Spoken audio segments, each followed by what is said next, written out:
So the Laser Musket in Fallout 4. It is probably the first two-handed weapon that you get your hands on, right after meeting arguably the game's most beloved character. And it is a great gun, for a whole 5 minutes, right before you replace it with a hunting rifle. But it is a very interesting weapon.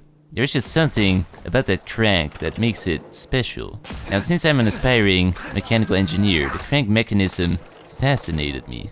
So much so that I decided to investigate further, to unravel the mystery behind how this cranking mechanism works. And I came to the staggering realization that it doesn't make any goddamn sense. Now let me explain why. We'll take a single Laser Musket crank. When you crank this thing, you rotate a central shaft, which in turn rotates these three parts connected to that shaft. The other two appear to have copper wire coils wrapped around the outside, likely functioning as a beefed up dynamo to charge up the makeshift capacitor the musket uses. What the center part is for still remains a mystery. But my gripe is with the gear ratios and the turning speeds. There's a small gear at the end of the crankshaft. Now this gear has 12 teeth and is connected to another gear at a 90-degree angle. They are so-called bevel gears. Now since the second gear also has 12 teeth, it means that when you crank this Laser Musket once, you should rotate the central shaft once. And this is where the real-life physics of this weapon start to completely fall apart. Never mind you that this weapon is entirely made up and exists in a fictional universe. Never mind you that your hand literally warps through the handle when you crank this thing. It's the gear ratios and the angular velocity that make this thing completely unrealistic. So first of all, before you so much as even think about cranking this thing, the central disc, for lack of a better word, already starts rotating. The outer two discs then start rotating and continue rotating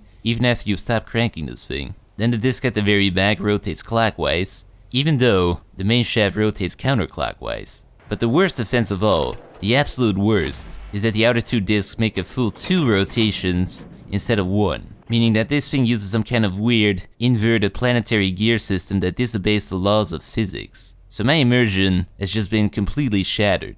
I cannot use this weapon anymore. Not that I ever did actually. But still, my immersion is just straight out the window. And that is my gripe with the Laser Musket, and why I think this weapon is just stupid. So Bethesda, if you are listening, I propose to you a more realistic Laser Musket, using the power of in-game modding. What we just do is that we get rid of the crank entirely, and thereby make it more realistic. So instead of spinning a crank around, we just spin the entire capacitor around, and then there's no need for gears. Honestly, I can't wait for this to be in the game. We've already had this nice texture pack update. This will be in the 2.0 update, I'm sure of it. But anyways, that was my gripe with the Laser Musket, so I hope you've learned a lot in this video, and I'll see you in the next one.